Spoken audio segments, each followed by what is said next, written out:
Hey guys, Brian here from Vintage Classic Specialist. Happy Friday, everyone. It is time for another episode of Day in the Life of Vintage Classic Specialist. So the white 64 Beetle that was in for a couple minor things is gone, and hopefully the owner can now enjoy it. Again, that one came in because it was running poorly, like losing power and stuff like that, and also the engine was super loud. Ended up that it had a seemed to be just poorly adjusted valve that had literally like 80 thou lash instead of the usual 4, 5, 6 thou, something like that. And then it had a couple loose connections on the coil that I think were the root of the issues with it. Not really have any power and just kind of running crappily, if that's a word overall. Anyway, it's gone. And so, yeah, hopefully the owner will be able to enjoy it now. And so that's that. All right, so that happened today. A couple trips back and forth to A1 Muffler in Santa Ana. So if you follow the show, you know that Tiger made some modifications to the tailpipe on this 54 right-hand drive Barndoor. We had it shortened a little bit by a couple inches, and then also it was hitting the bumper. So we kind of moved it down a little bit, and so yeah, there it is anyway, and we will be probably polishing it up like we had it before. Of course, now it's kind of discolored and stuff like that, and there's a new section right there that's never been polished. So probably go ahead and polish the whole thing like we had it. And then, yeah, so the exhaust is just kind of stuck on there now. It's not remotely bolted on or anything. In fact, here. So yeah, I just stuck it on there. But yeah, it needs to be actually bolted on, and then obviously like the breastplate, the apron, and all that stuff. And then finally the bumper for real should be going on. And then it's going to be time to fire this puppy up. Again, if you're new here, this motor's been on the dyno, ran great. However, it has not run in the car. So that's kind of the next logical step here. And the car has brakes already and wiring and everything. So we should hopefully next week take this thing for its maiden voyage. So very exciting, guys. So yeah, went down or let's see, I'm trying to think, guys. Picked this thing up and then brought it back down there for them to do final welding, and then went down this afternoon and picked it up having been welded, and that's it. So anyway, that is it for this one for today. So let's talk about this guy, this super bitchin' white double cab here. So did a bunch on this car. Today I worked almost the whole day on this one again, except for a little bit on that and a little bit on this, which I have already spoke about. So this one, if you recall, if you're watching the channel, I pretty much finished about everything I wanted to on the back of this car. It had an oil leak, it needed a valve adjustment, and I had to end up making a new hanger bracket for the muffler, a bunch of stuff like that. But that was pretty much what I did yesterday on this car at the back. And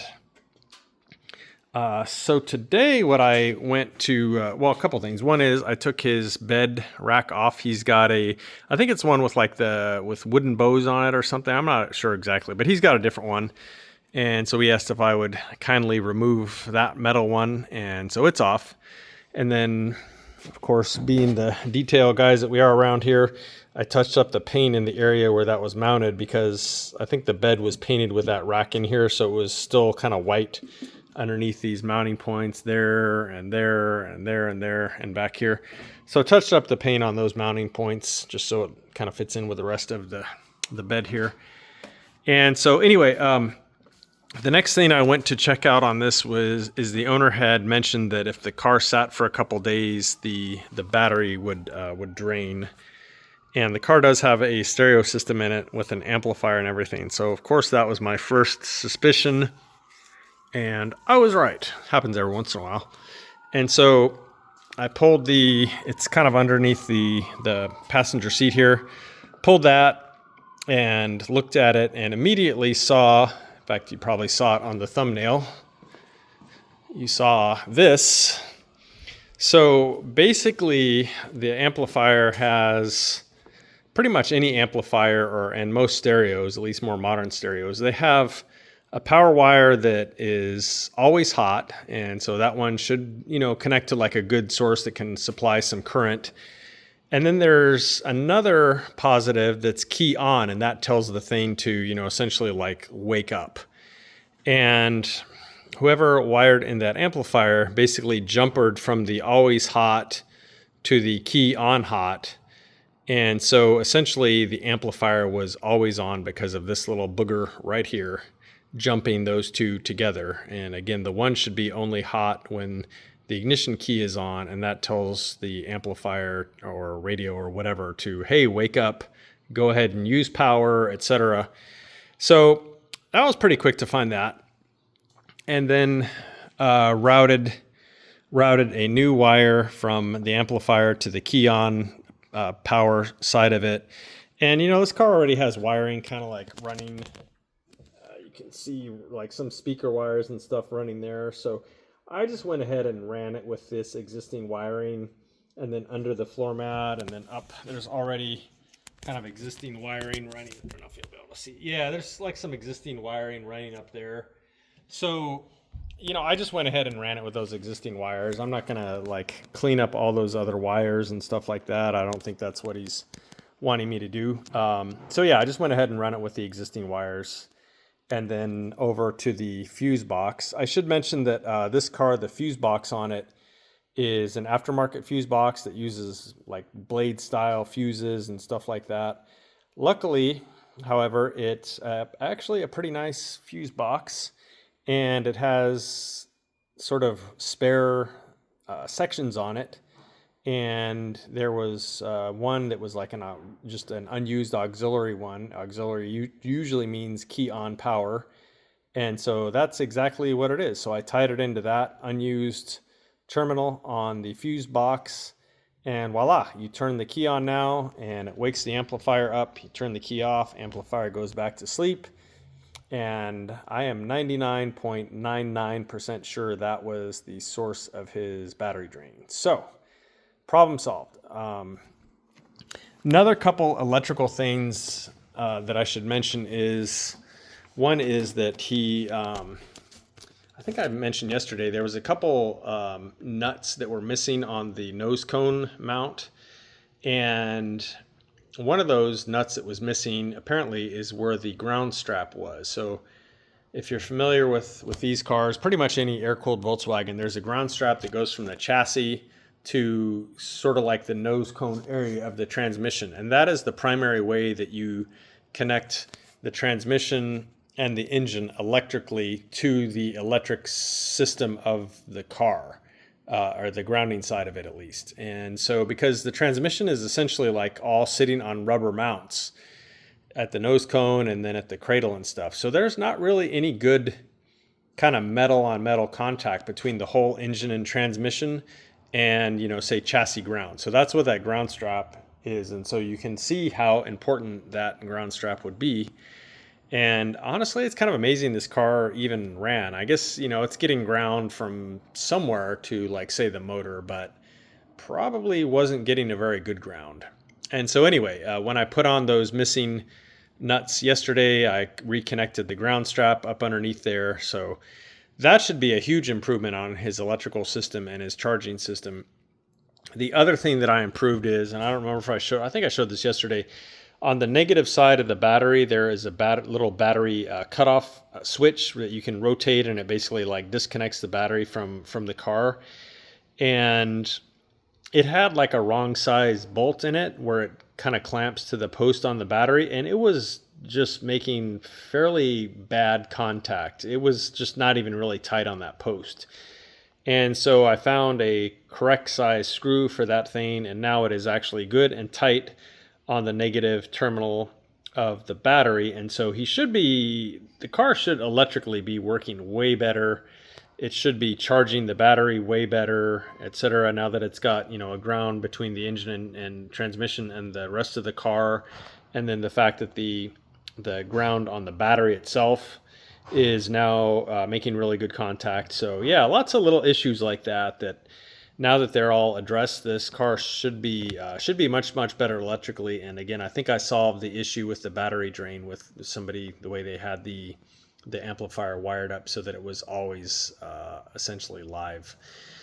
So the other thing on this car that I might have mentioned yesterday that I wanted to do was to crawl around up underneath the front of the car a little bit more. I was up underneath there when I was fiddling around with the shifter. Again, I put a new Delrin shift bushing in there. This is one made by Washburns.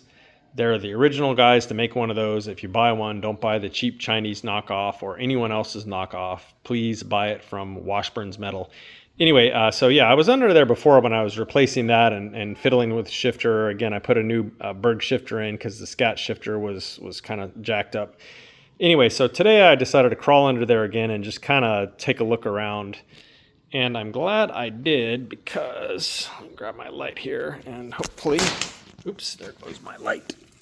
Hopefully I will be able to show you guys this.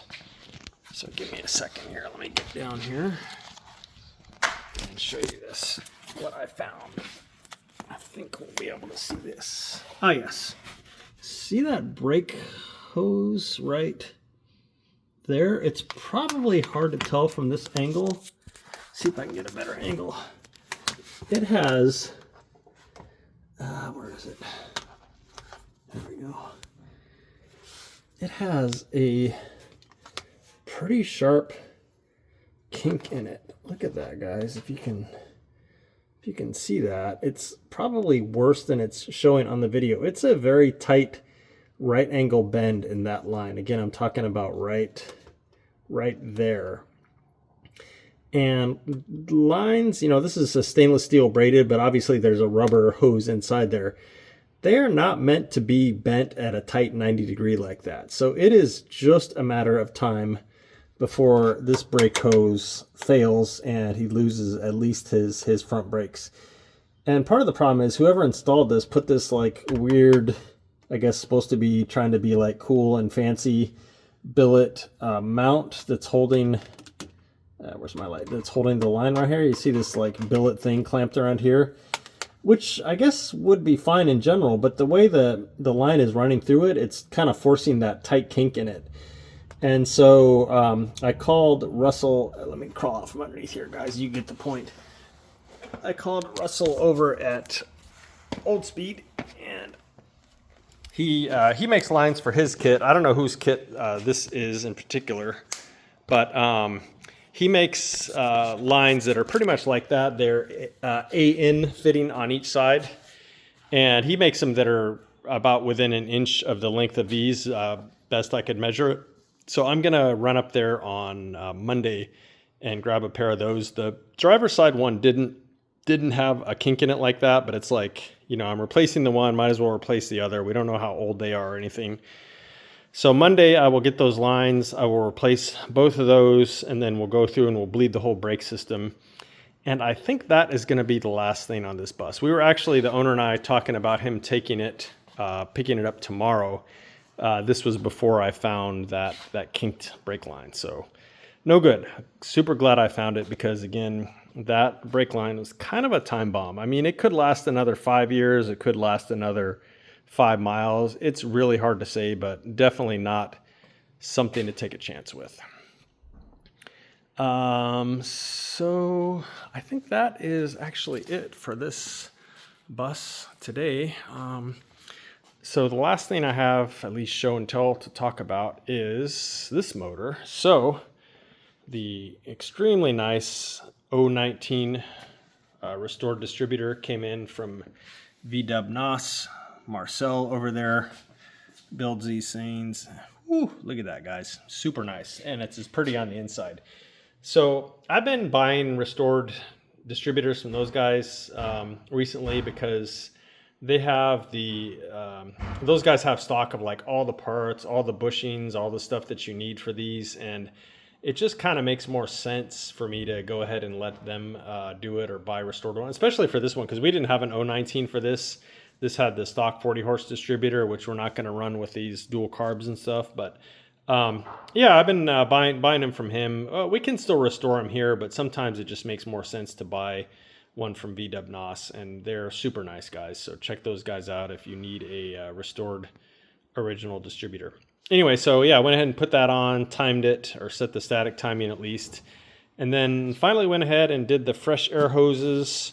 Again, I got these adapters that are made by CSP, and I bought those from CIP. The guys in Canada sell CSP stuff. I'm not sure. Somebody in the States probably sells these, but I've bought them in the past from CIP. And so anyway, yeah, those allow you to run heat on a non-heat muffler. In other words, a muffler that doesn't have that thing here that adapts between the heater box and the tube, or the hose rather. So yeah, I went ahead and finally put those on, cut the tubes, the fresh air paper hoses to length, and got on with their bitchin' clamps that come from Wolfsburg West that have the VW logo stamped on them, and clamps facing the correct way, the upper ones out, bottom ones in. Again, you guys know we love those little details like that. But yeah, this motor is done now. And the next thing for it is to take it and strap it on the dyno over at Roth Vintage. And I believe we're actually going to do that next week. So stay tuned for that. Be anxious to see what this thing makes. Again, this is essentially like a 1700cc, kind of a 40 horse, kind of a 1600 single port as far as the heads. Dual cadrons, little reproduction, flat 4 Abarth style muffler, mild cam, stuff like that. Pretty mild little motor, about 8-to-1 compression. But yeah, we'll see what this little thing does on the dyno. Hoping to get in the range of 70 or 80 horsepower, which would be super nice because that would about double what the car came with stock. And they are definitely going to fill it. This thing is going to feel like a rocket compared to a stock 40 horse car. So anyway, yeah, hopefully next week this thing's going on the dyno, and then after that, assuming that all goes well, time for it to be reunited with the car. Again, numbers matching this motor to the car. That's why we decided to use it. The red bus, Rene did the color sanding and buffing on today. Remember, he did some paint repair on this side on the red 66 bus. He got the bumper back together. He did some body work on it, and Safari windows are painted. So yeah, that bus is coming along nice. Santiago's still working on the headliner, so I can't show you that now. But that is all I have to show you guys and to talk about for today. So I will be in tomorrow for a short day, so look for another episode of Day in the Life of Vintage Classic Specialist tomorrow, Saturday. And I will see you then. Thanks for watching. Bye.